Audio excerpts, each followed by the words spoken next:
الله تعالی فرمایي اے نبی صلی الله علیه وسلم دغه خلکو ته ووایه زما رب چې کوم شیان حرام کړي هغه دا دي د بې شرمۍ کار که هغه ښکاره وي یا په پټه او د حق په خلاف تیری او دا چې تاسې د الله سره څوک شریک کړئ چې د هغه دپاره یې هیڅ سند نه دی نازل کړی او دا چې د الله په نوم داسې خبرې وکړئ چې په باب یې معلومات نه لرئ د هر قوم دپاره د مهلت یوه ټاکلې نیټه مقرره ده نو کله چې د کوم قوم نیټه پوره شي هغه بیا یو ساعت نه مخکې کیږي او نه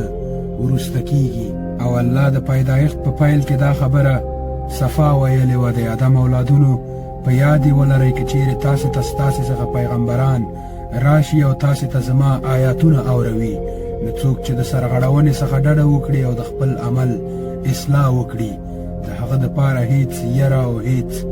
غم نشته او څوک چې زموږ آیاتونه دروغ وګڼي او په مقابل کې سرکشي وکړي هغوی دوزخیان دي او د تل دپاره به په دوزخ کې اوسیږي ښکاره خبره دا ده چې د هغه نه به بل غټ ظالم څوک وي چې بلکل دروغ خبره د الله پورې وتړي او یا هم د الله آیاتونه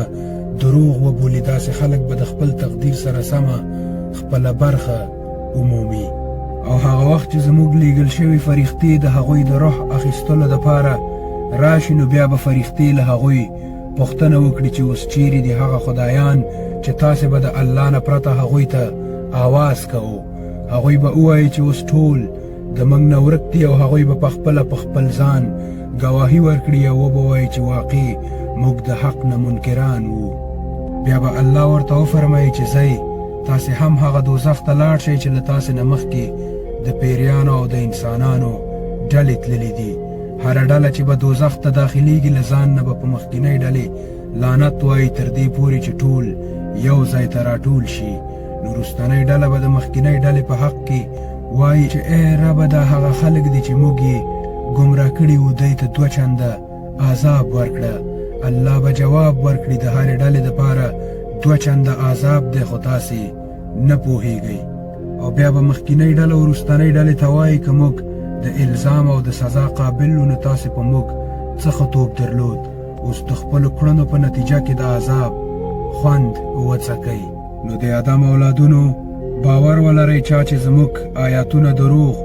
ګڼلي دي او د هغو په مقابل کې سر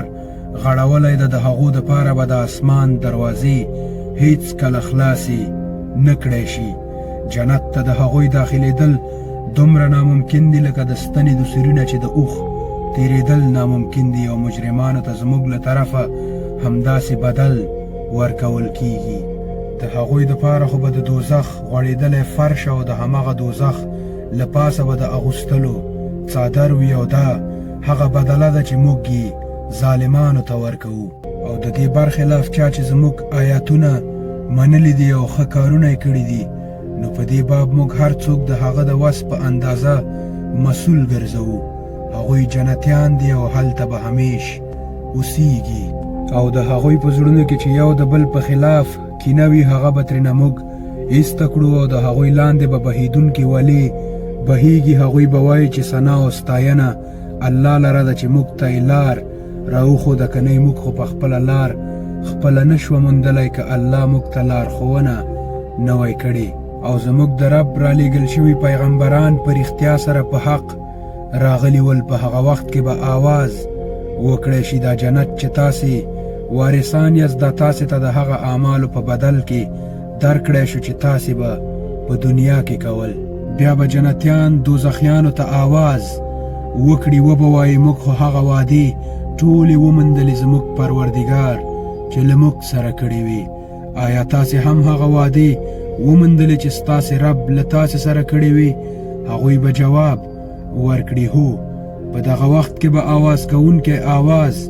وکړي د الله لعنت دې وي پر هغه ظالمانو چې د الله له لارې نه به خلک منې کول او د هغوی کږول به یې غوښتل